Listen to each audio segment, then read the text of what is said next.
Cool. What's up, everybody? My name is Juwan Rohan, and this is the Misguided Podcast, where we intend to guide you to a better future. I'm sitting here with Chris Marlowe, and he has a crazy story. I actually found this guy on TikTok. He posted a video, and I responded like I would love to learn more, and we are going to get into his story. So, Chris, how are you doing today? I'm doing great. I appreciate you inviting me out.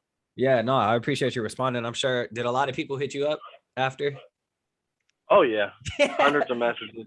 Yeah, people are interested. They look at me and they don't think about it being true. So yeah, dude, like no, not at all. I was like trying to find more information, and then like you didn't really have much information, so it was like it made the mystery even more, from the TikTok. It was like, oh shit, I gotta find out who this guy is now. It's like a puzzle. But yeah, no, cool. I appreciate you coming up here. I'm sure my audience is going to be ecstatic to hear and kind of hear your story. So let's go ahead and get into your story. And before we do, Chris served, go ahead and say how many days it was. How many days? 4,206 days in Louisiana State Prison. Just shy of 12 years for shooting someone at a bar, correct? Or yeah, essentially. Bar. Yeah, and Chris was a security guard there, and he's gonna explain kind of his story, the system, and what he's doing now after prison 12 years later. So, okay, where are you from, Chris? So I was born in Germany. I was an Army rat and lived all over the world. Ended up joining the Army after 9/11 in 2002, and did 4.5 years and got out, and decided to move to the great state of Louisiana. Yeah, right. Oh man, that's a crazy move. Why not like Cali or New York or even like Nashville has the military stuff like. So when you're young, I joined the Army at 17. I got out at 21, and when you're that age, money is really, really important to you. Yeah. And earning a quick dollar is really important. And my friend had a job down there, and he said he was making $650 a day. And shit, back in the day, that's $650 of legal money. So yeah. I ran to it, and that was dumb. What was the 650 for? So it was $500 a day as a salary paycheck to do armed security all around the French Quarter and in the business district. Okay. This is after Hurricane Katrina. And then $150 a day is per diem, where they pay you to live, sleep, eat, all that stuff. That's crazy. Like, oh my God, I definitely would have did that. Like back in the what year? Yeah, what year was this? 06. Yeah, for sure. Oh my God. Okay. So you're making all this money at this time. What are you doing with the money? At that time, I was putting it back. I was trying to buy, saving for a vehicle. They had that brand new Chrysler 300 came out, and that was looking awesome, right? Yeah. So, it was like the poor man's Phantom, and then yeah. I was really wanting it. And then, of course, being military, you go on trips and, buy guns and all the stuff you don't really need. Yeah, all the stuff that goes on the guns, make it look nice. Right. Oh yeah. Yeah. Oh, yeah. Yeah. My gun look like a transformer. Yeah. Definitely. Cool. Okay, well let's go ahead and get into your story a little bit. So actually let's touch up. So you get that job and then what happened while you're working? Where does the story connect? So I was working for FEMA as a basically subcontracted security guy and Okay. a rent-a-cop with a bunch of guns. And Okay. I go downtown. I work a night shift. It was like a rewarded shift. And this guy shows up with a 0.253 blood alcohol level, which is 3 times the limit. Mm-hmm. He's obviously impaired. Mm-hmm. He ended up testing for cocaine and Effexor in his blood. And he came in with a hooker, but that ain't really that big of a deal. I was a soldier. So I told him he needed to leave. Our ATM was actually broke, told him to go get his money somewhere else. Well, he felt played. He was how do I say this? He was a real clean cut, square jawed white kid. Okay. Like 30-year-old dude. But he felt really played that I said, hey, Go get your hoe some money. Yeah. So he felt insulted, decided to get lippy, and ended up in a pushing match. And then when he punched me, you can't punch a guy with a gun. Yeah. And when I go to arrest him, the gun came up. I tried to put him against the wall. We wrestled for it. It went off, and it shot him in the face. Okay. So so you weren't originally gonna shoot him after he punched you, right? No. It just like No. you were trying to arrest him. It was like right. I told him to get against the wall, and he was like, no. Like yeah. Like straight up no. Drunk right. no. Right. What do you do? He wasn't small. He was my size. He was a linebacker at Ole Miss. Like he wasn't no tiny dude. Oh wait, I didn't know that. Oh Jesus. Yeah. Oh yeah. So yeah. So it wasn't just some like I couldn't thumb wrestle him down, Yeah. So the gun, you said when you guys were wrestling, the gun came out and then you I pulled the gun. Okay. You pull a gun, it's intimidating. You have a pistol in your hand. Yeah. And that didn't mean shit. So he decided to run at me. And whenever I turned away, he had his hand on the muzzle, and when it went off, the bullet hit him in the chin, came out of his cheek. Shit. And I rendered first aid. I sat on, I held him down, called an ambulance. And okay. That didn't mean anything to them. No, yeah. And then so this happens, and then let's talk about what happens kind of next in the story, because I know as we were talking before, you were out on bail for 4 years, which is insane. It's about almost 4 years. I was on originally it's like $100,000 bond, and they let me out. So you pay 10%, let you out on bond. Okay. And I tell the judge, hey, I don't live here. I'm from Texas, and I go to Texas, and then I go to EMT school, and then I moved to Indiana, and I go to flight school for 3.5 years. Get engaged, I close on a house, and we're moving on. I'm thinking I'm gonna get off of this. Yeah. The guy was a drunk, crazy idiot, and I am culpable because I was a crazy vet, or whatever you want to call it. Mm-hmm. But then I was convicted. They convicted me with a non-unanimous jury in New Orleans. Go ahead and explain that real quick for the people who don't know. So non-unanimous juries existed post the Civil Rights Act, right? Post 1965, in only 2 places, Louisiana and Oregon.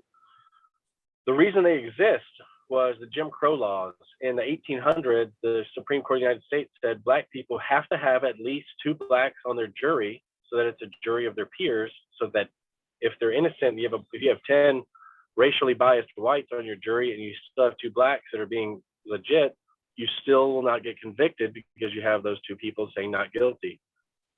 Well, Louisiana decided to change their state law to say that those 2 people don't count. So if you have 10 whites and 2 Blacks, it doesn't count. That was why that whole law was formed. And they held it up to this year, 2021. No, they just got rid of it right now? Because of me and about 1,500 other inmates. That's crazy. Wow. Yeah, okay. Wow, that is, I didn't know they got rid of it this year. Then that's amazing. Okay, cool. So you pretty much move on after this incident happens. What year did this happen? 2006. 2006. In 2009, I get convicted in September of 2009, and they were talking my sentencing because they charged me originally with battery. They upgraded it 18 months later to attempted second-degree murder, and that was a shocker. And you never really understand, because nobody goes around knowing laws and the penalties of the laws. You shouldn't have something in your pocket. You shouldn't, flash a gun at a store, but you never know what comes behind that, right? Mm-hmm. So battery, I didn't know what that meant. I just know it meant you hit somebody. Was a 0 to 10. You can have 0, which is probation, all the way up to 10 years in state prison. And then they upgraded it to attempted murder, which held 10 years minimum, all the way up to 50. So you get 50-year sentence in prison. And the thing about attempted murder, there's a thing called a responsive verdict. And this is in a lot of states. So you get one charge, but the DA and the jury have an option to convict you of 3 different things. You have a not guilty, but you can be convicted of attempted murder or attempted manslaughter or aggravated battery. So it's leaning 75% that you're going to get guilty, because it makes the jury, it's all mental and psychological warfare with them. Mm-hmm. It makes them think, well, he has so many options of being guilty, he can't be not guilty. So they're going to get you on something. Yeah. That's crazy. Okay. So you're going through the process and everything. Can you explain a little bit maybe what your attorney's game plan was versus their attorneys? I know you said that the guy's family was kind of on the rich side. You want to? Yeah, they were a little well off. His brother was a lieutenant in the sheriff's department, and I mean, they were tied in. I'm not from New Orleans; they're from New Orleans. My lawyers were like, "Look, we're going to go with the truth. We're going to run with the self-defense theory." And I had 2 trials. So my first trial, I had a 5-7 hung jury, and they sent me home. And I didn't tell you that earlier, but yeah, I didn't get convicted. I was sent home free. You're free. Yeah. You didn't get convicted. Well, the judge called it a mistrial afterward and brought me back for a retrial. Why a mistrial? What was the because evidence? They didn't convict me. Oh, okay. They can try you up to 3 times. You can win twice. Uh-huh. And they get the 3rd chance, right? So we won the first trial. The judge says that doesn't count and brings me back, right? They already know my game plan. We went with the truth. Yeah. Well, they changed their entire plan to what were against my evidence, against the testimonies, and they won. And they won an 11-1 conviction. Jesus. So you go 5-7 and then 11-1. That's insane. Right. Okay. So was your time like 12 years and you did, or 15 years and you did less, or was it actually 12? You did the full amount. I had a 20-year sentence. Oh my God. And right. So my dad flew in from Afghanistan. My mom drove in from Texas. She was a school teacher. My dad was a soldier. And the judge slammed it down and said, I'm going to sentence you to 20 years at hard labor with no probation, no parole, and no suspension. So it's going to be 20 years. In Louisiana, unlike a lot of other states, when you serve that, at that time, you would serve 85% and do the rest on parole. So I had to do 17 and some change years. Uh-huh.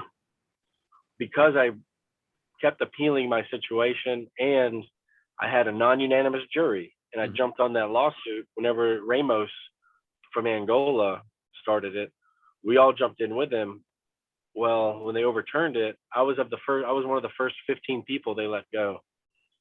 That is insane. Jesus. Because they handpicked people to let go now. They went through everybody's cases and found out, which convictions were bullshit, which guys won't be a risk when they go home. Yeah. They're not gonna let go a serial killer, Derek Todd Lee, or a guy named Ricky Langley who boiled a kid alive. They're not gonna let go home psychos. They're gonna let people go normal, or who had a fucked up charge. Yeah, that's crazy. Jesus. Okay. So you find out that you're getting out. And what's kind of like the first thing, 12 years is a long time. So and how old were you when you went in, and how old were you when you got out? I was 24 when I went to prison. I was 36. I'm 36 now. I got out on April 1st. April Fool's Day, they let me out. Wait, of 2021? I just got out. What the Jesus? I thought you were out for a year or two at least. That is insane. Oh, you're fresh, dude. Fresh. Oh shit. So you don't even this is weird because it's after the pandemic, so the whole world is kind of weird right now, and it's 100% different. Nothing is the same. Nothing is the same. And you're in a fucking hurricane. We didn't even talk about that. You're in Louisiana right now. Right. Are you okay? Well, I'm in East Texas. I have actually okay. I'm housing some refugees at my house. Some friends from prison. That's called crazy. me up and said, "Man, my mom is stuck. Can you get her?" And I went down there and I got her. She's at the house right now. Oh, okay. Okay, damn. You form real friendships in there. Like people, it's not the movies. It's not everybody poking each other up with sharp metal. It's you form kind of a brotherhood. It's almost like the military, right? Very in some much. sense, It's yeah. like all the guns are faced the wrong way. That's all it is. That's a good way to put it. Damn, that is good. That is good. Yeah, I like that. Okay. Let's talk about your time in the military real quick before we move on. But your time in the military, how was that for you? Did you come out kind of feeling different? Like what? Explain that. I went in pretty naive to life, and the military life. You live in a box. You live in nothing about the regular world is real. You don't even get real news. Well, we don't get real news now. It's fake news. Right. Right. So what you see on television is already censored for the military. So they get hand-picked stories. You don't have a reality. You don't hear all the racial issues. You don't see reality. You don't see people grinding to eat. You don't see people, dropping out of school. That's unheard of on an army all you base. see is they like the wars and stuff, huh? That's it. Yeah. You hear military news. You see things that are relative to a soldier's life. Car commercials and gun commercials, maybe cartoons to entertain your children. I mean, you don't see reality. So when I got out, it was a whole new world. I never understood people being angry at each other for no reason. Yeah, true. Would you recommend people going to the military, like your kids, like nephews? You're very cautious on what avenue you go, and if you can choose what you can choose, when you choose what you want to do in the military, choose something that'll benefit you, that you feel what you would like to do forever, because some careers do correlate to the free world or the real world. In the prison, you call it a free world, and in Army, you call it the real world. If you're a pilot in the military, you can be a pilot as a civilian. If you are a cop in the military, you can be a cop as a civilian. Finance. I've interviewed like 2 finance military people on here, and that's the way to go. That is the way. Finance, even like some in the medical field. My godmom was in the military. I think she did finance, but I'm not sure. She did something, so she gets all the benefits and everything. I've met more special forces and ranger people outside of the Army than I met in the Army. Yeah. And I'm like, stop it. You were probably a bed sheet holder. So like, yeah. What was your role? I was an air traffic controller. I worked on an airfield, and then part of it, I had a backpack radio, and I call airplanes in so they can drop people off of helicopters and stuff. Okay. Like, it was fun, and it correlated, but like I could have gone out and gotten $100,000 a year job like that, as an air traffic controller. You were trying to while you were on bail. So you went to school for it. Right. I went to college to do it. And I didn't have to go to college, but you get more money when you go to school. People don't believe that for some reason. You make more money when you go to school. And not no more, sadly. Not no more. It's changed. I know what you mean, but it's changed. Yeah, I guess. Yeah. I mean, I'm talking like federal jobs, and like if you go to an airport and you're an air traffic controller, right, and you have just the certification, they're going to start you around 70. If you have a degree in it, they're going to start you around 100. Mm-hmm. Like, because you have management potential for federal government employment. And federal jobs are there for tons of people, especially with this administration. You can get a federal job. You can start off making about 35, 40,000 doing nonsense work, and in 25 years you're making 150,000 with a retirement for the rest of your life till you die. Yeah. Let's talk about federal jobs. Is your record sponged at all? Anything like, so you get one? So because the way it works, when you have a wrongful conviction and they let you go, it gives you an opportunity to sue, right? And that's a big deal. Suing for money and make $1 million, the city has to pay you $1 million. And I didn't get it because when they are situations, everybody that had a non-unanimous jury, they went to them and they said this: if you take a lesser charge and we let you go immediately, you have to sign this paper that says you will not sue us. Wow. Some dicks. And it stuck. Yeah. So all of us were like, I mean, after 12 years in jail, yeah, I don't care what, I don't care. I don't need the money. Just get Let me me out. let me go. Let me go. I'll go live under a bridge. Let me Yeah. go. Yeah. Okay. So, damn, that sucks. So you can't even retaliate pretty much. That's like, yeah, that's crazy. Okay. So, do you have a job now? I do. I'm actually a business development strategist and an account executive for a broadcasting marketing company. That's a fucking huge position. Good job. And like fucking what, 5 months? You got out in April. I started my being a realtor in April. So 5 months. My the first day of my life was April 1st. I got out and I own a farm right in Texas. You see the TikTok videos of my pet pigs and horses and things. My neighbor owns a ranch of retired race horses and about 100 cows. So I became a cowboy, right? Because I have experience doing that. Yeah. People, like I riding horses every day, chasing cows around a field. And through them, I ended up meeting, you don't own a horse if you don't have money. I'll let you know that. So I started meeting people with money, and because I had nothing, I came out, for 12 years, I made 4 cents an hour. That's what they pay you as a prisoner. 4 pennies per hour, so they cannot call it slavery. And we're out there in the fields, growing vegetables by hand, picking vegetables. It's 18,000 acre plantation. At Angola is a massive plantation. They have a thing called the Angola Rodeo, where they put inmates in a pit in the arena and they let a bull loose. And whoever can get a poker chip off the bull's forehead, they give them $500. But it's a spectacle, right? It's like the gladiator games. Exactly. So I saved all that money, all that 4 cents an hour, to come home and buy some farm equipment, buy seeds, started growing vegetables, started working at the ranches, started flipping my money, being very responsible with my money. I wore the same 3 shirts, a pack of Hanes t-shirts and 2 pairs of Walmart jeans every day.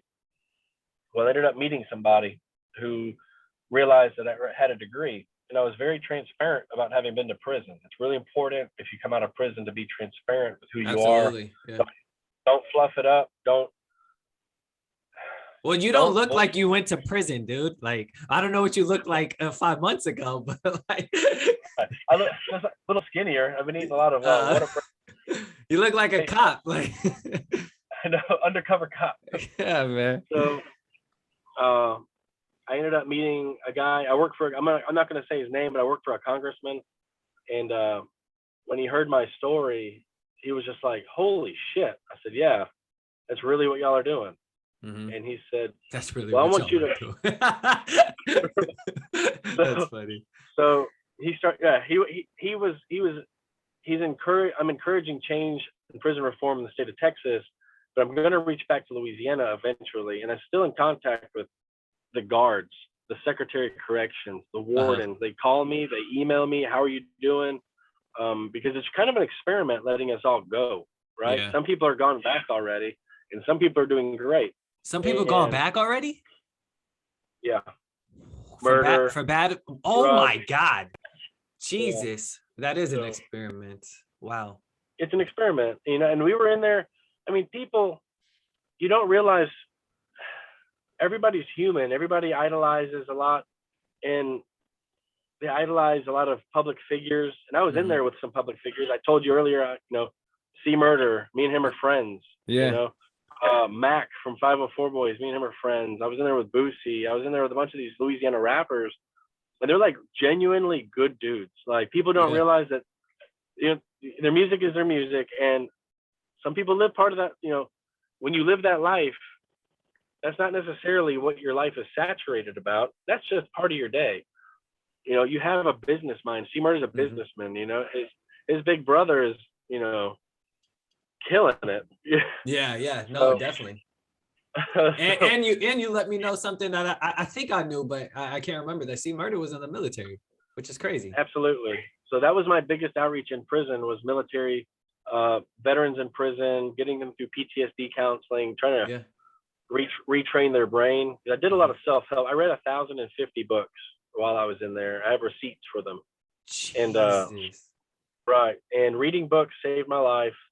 I found a relationship with spirituality of my kind. I'm not going to say jailhouse church, jailhouse religion. A lot of people try to lean on that.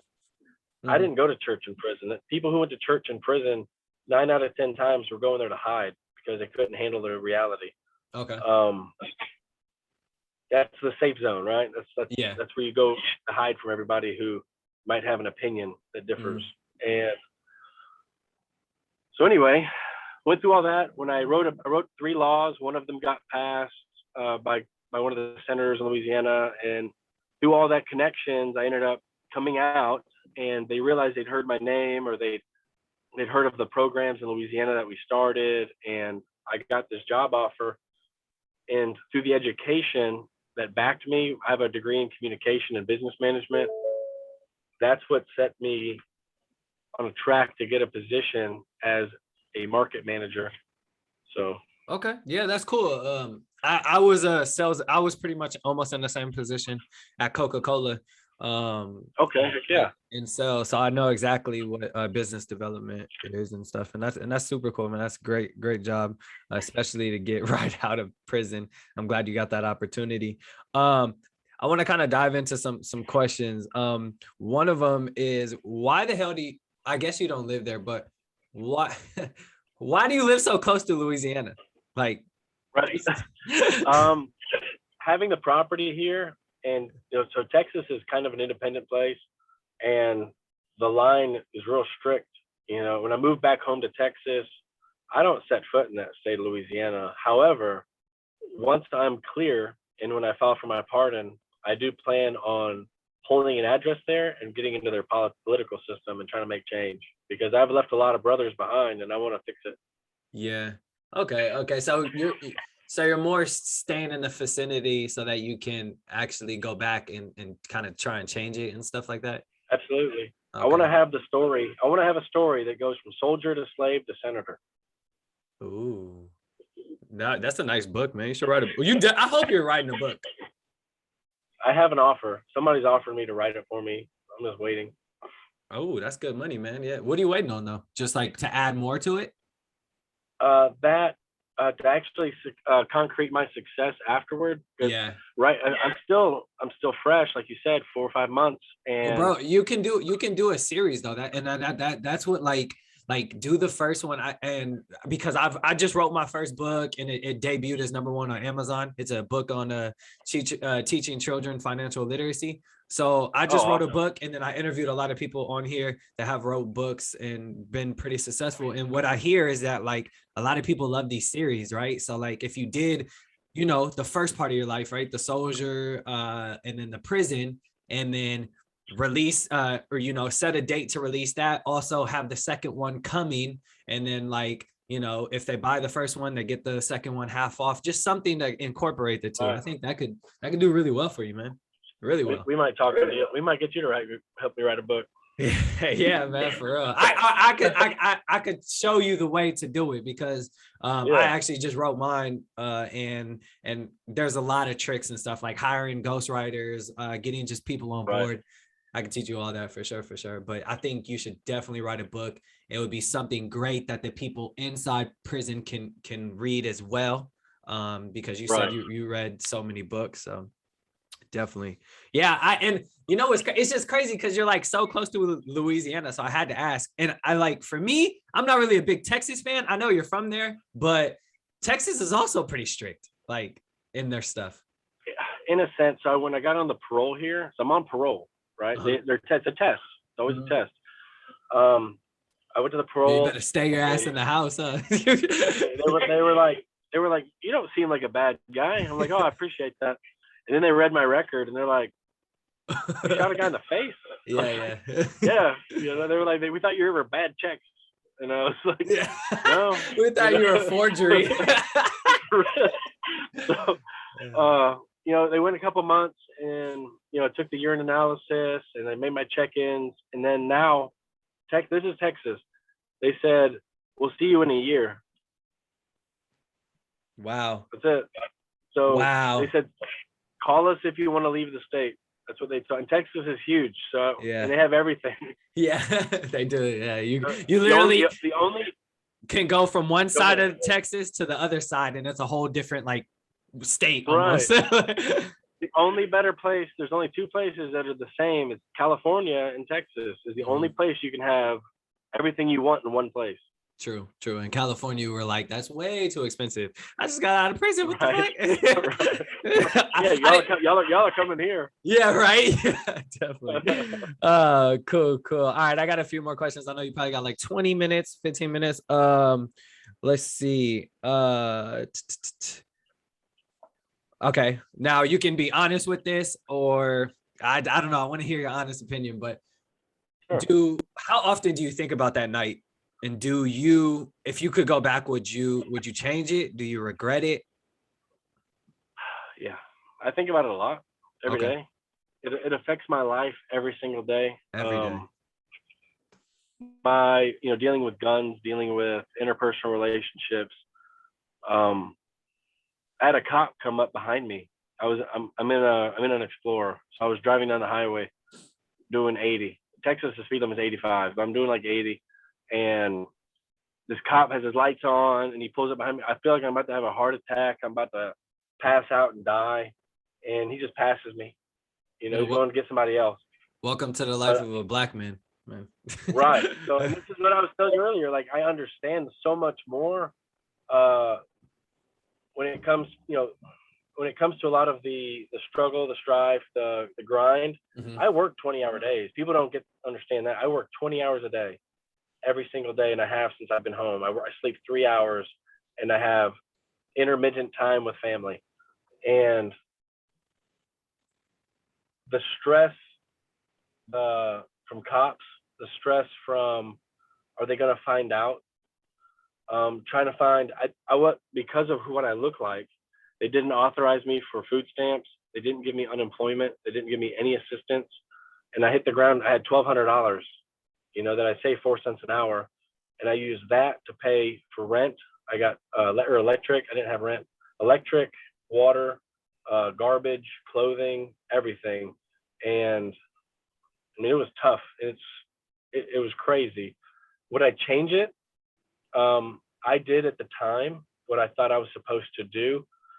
The angry me when I first went to prison said I should have aimed it about an inch lower and just, dead man tell no tales. Mm-hmm. And then the reformed me wishes that I had never stepped foot in Louisiana a day in my life. Yeah. I like how you broke that down. The reformed me. That's good. I like that. Right. I mean, I was very angry at the beginning. I wasn't the nicest of people. I'm a pretty big guy. I've had some pretty different encounters. Yeah. And that's not who I am now. Do you think that comes from the military though? A lot of it. So do you think where do you have more PTSD? Is it from the military and everything you witnessed, all the discipline you had to go through, or from now? Like you said, when the cop, yeah. Prison, Walmart. I can't go to Walmart without having anxiety, and going into, if I'm working for somebody, mm-hmm. I have a hard time dealing with the petty people in these businesses. They just create fake drama. Yeah, like, dude. Oh, like, yes. And I know you're like, dude, there's real drama happening in the world, and you want to talk about like some, right.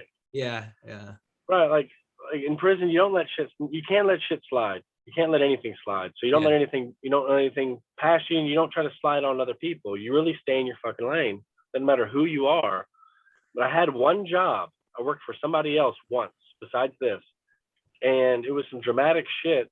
And this dude said something sly. I said, dude, you really need to check yourself before you come at me sideways. And he said, he didn't know who I was. He didn't know where I came from. Mm-hmm. I was like, man, I will slap the fuck out of you. I said, fuck around and find out. And he looked at me and he was like, you're not allowed to talk to me like that. I'm telling. And I was like, I'm telling.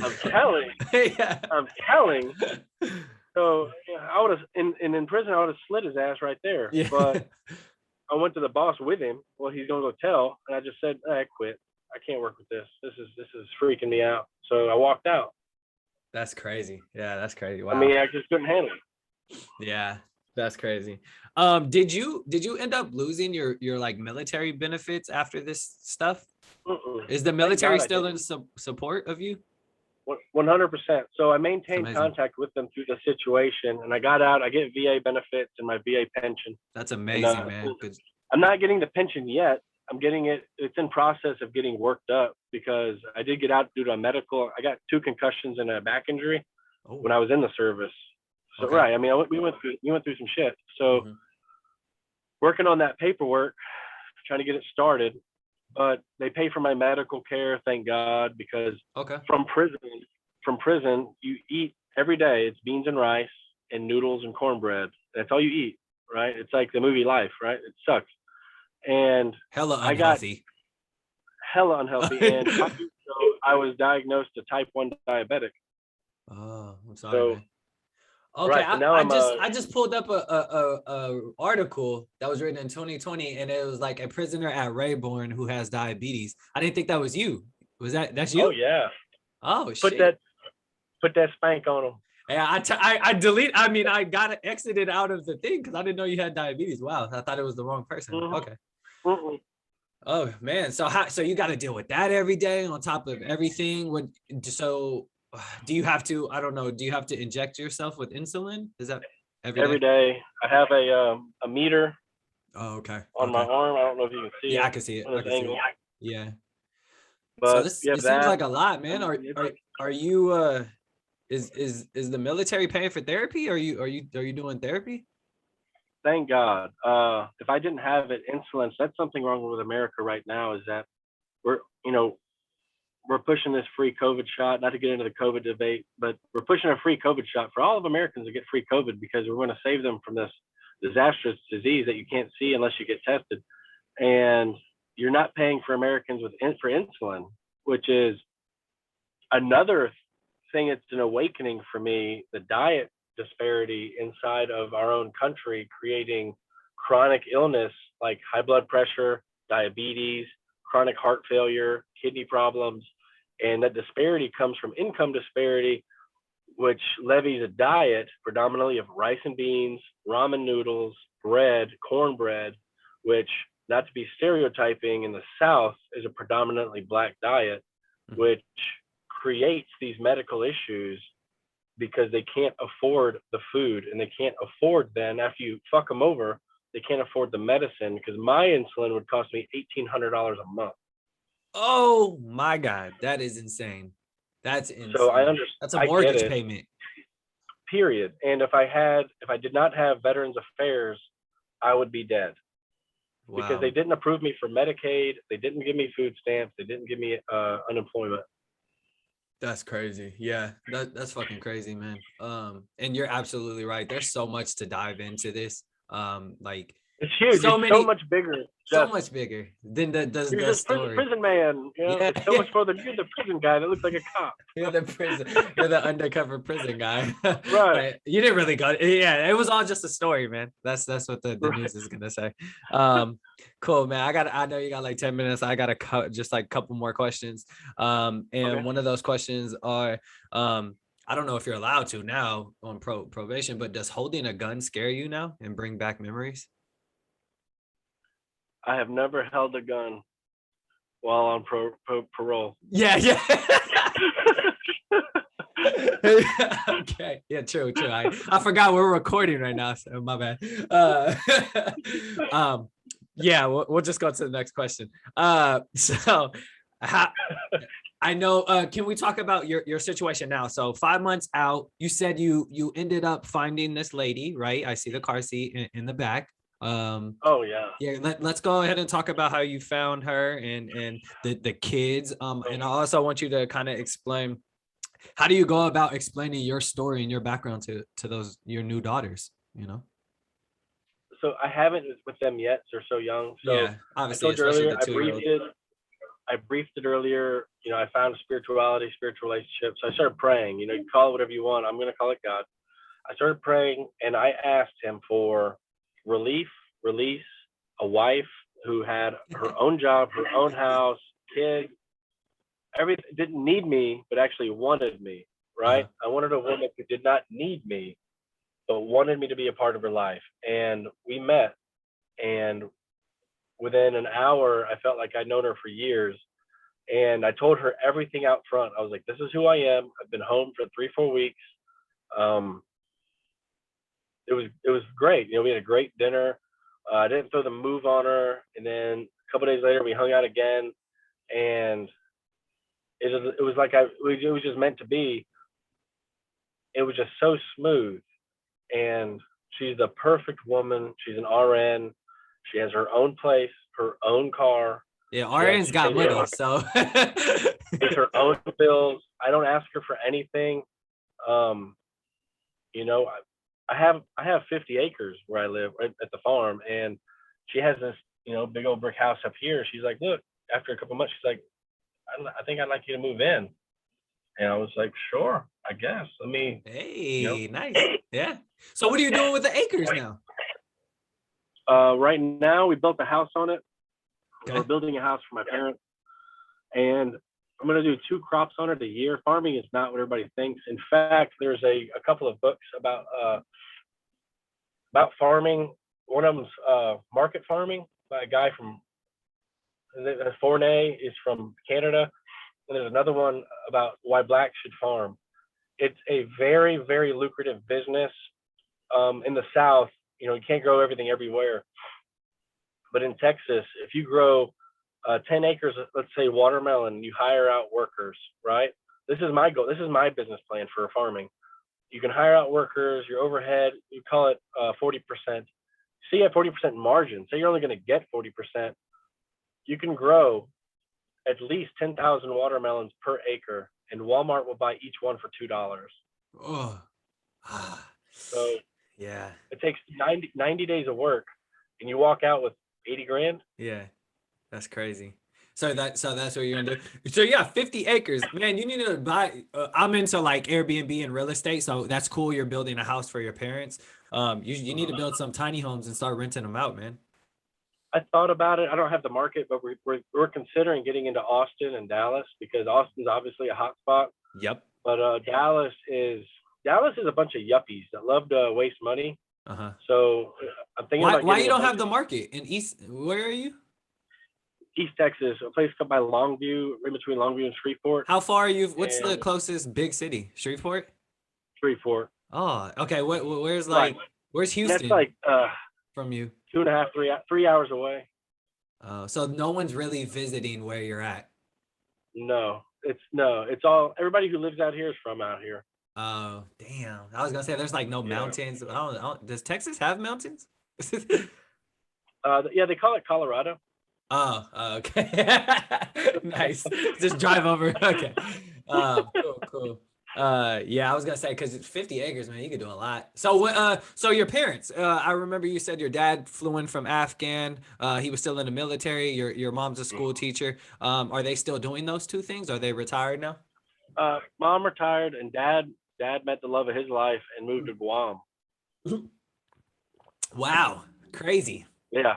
So, damn, he was like, I hate America, man, because coming from Africa, he's tapping out. He said he doesn't. So my dad was the equal opportunity and affirmative action representative for the Army, right, for years, and for a couple of businesses, right? And he's a 68-year-old, obviously white man, and he came over to visit me, and he was verbally attacked at a grocery store about being an old white racist, and he's like, I wrote the paperwork for equal opportunity. Yeah. Wow. Why was he attacked though? Well, like just random? It was all this random at the the cashier said he was being rude. I think he was talking to his wife, but he was like, I'm not comfortable anymore. I'm not going to be here anymore. He goes, I'm just going to go back and retire. Yeah. Fuck it. He's like, I'm part of the movement. He goes, why would they? Because they don't know. Some people need to realize that just old people are grumpy, and that's just how they talk, and they're not always racist. Right. Like you got to be able to separate the two. Right. Like there's just grumpy old people, man. Come on. Right. Right. I felt bad for him, because he can't defend himself at that age. Yeah. Not even verbally. He can't think fast enough.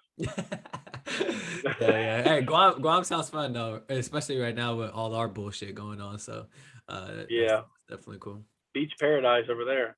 Facts. Okay, cool. Well, I mean, that's pretty much it, man, that I have. And this is crazy, man. Like I said, we could talk for another 5 hours. Is there anything else that you want to tell the audience? Like where can they keep up with you? What are you doing next? What's next for you? Well, so right now I got to toe my way into politics. The next election cycle's coming up. I'm going to be looking for supporters for my pardon because in Texas, you have to be pardoned to be able to run for politics. When I start making that move, I want to have a grassroots campaign. I plan on creating an LLC or a non-501c3, and I'm looking for partnerships because I want to call it vibrant. And what I want to do is go through inner city neighborhoods, collect, I've talked to Lowe's, Home Depot, all these companies are all willing to help donate supplies and time, and go through these neighborhoods that have older people in them, your grandparents, my grandparents, everybody's grandparents, and repaint their houses, cut their grass, clean it up.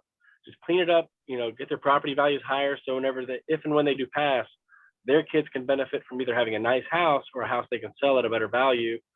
So it's not just this gentrification movement that's going by these people from Dallas or San Francisco or all these places where people are trying to buy the poor neighborhoods. Let's just fix the poor neighborhoods. Let's fix the neighborhoods with the less income and with old people. When are you gonna do that, dude? I'm interested in that. I love that. So Because I love real estate and I love helping people. I started the movement when I first got home. Me and a couple of guys from prison. One of them is named, who you need to talk to. His name is Charles Rogers. He was in the movie called Serving Life. He lives in California, in Florida right now. He's an HVAC sales specialist, but we were both in hospice. He did a movie for Oprah and Forrest Whitaker from Angola. Wait, what? Why is he so big? He's just probably the best man I've ever met in my life. Charles Rogers. I got a football player that popped up. How else can I find? Rodgers. Yeah. Maybe HVAC. What? HVAC salesman? You said HVAC. Yeah. You can look up the movie Serving Rogers Life. Heating and Cooling. No, is it Colorado? He bought it. Florida. Miami. Wrong person. All right.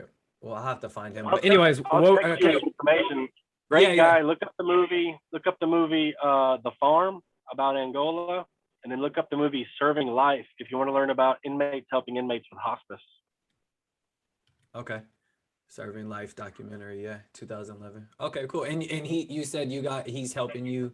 Well, he's one of my mentors. He's probably the greatest man I've ever met. Nice, cool. Yeah, man. Let me know that's. Are you gonna expand to other cities and states? Absolutely. Okay. Absolutely. I'm gonna start here to see if I can get grassroots going, and then move. Hopefully, not necessarily franchise it, but get it seeded in other places, because we can't take care of ourselves without taking care of ourselves. Yeah, no, I already got a couple cities in mind for here: Vallejo, Richmond, Oakland. Well, I mean, they're gentrifying Oakland out here, but there's a couple parts that they're kind of skipping out on. Right. So yeah, no, definitely. That's super cool, man. Well, I appreciate you coming up here, Chris. If the audience is interested in learning more and stuff, and I mean, I believe I'm looking at your stuff online right now. They have your whole court case on here, so they can Google it. Right. I told you, you can Google me, you can look at it, you can add me on TikTok or Facebook or whatever. Yeah. So Charles Marlowe, just type in Louisiana and his stuff will pop up. Appreciate you, man. For real, this was super cool, and I definitely want to stay in contact. I have your number. I'll save it. And obviously TikTok and stuff. So. All right, man. Have a good day, and appreciate your time. Yeah, enjoy that Whataburger. Thanks. All right, bye.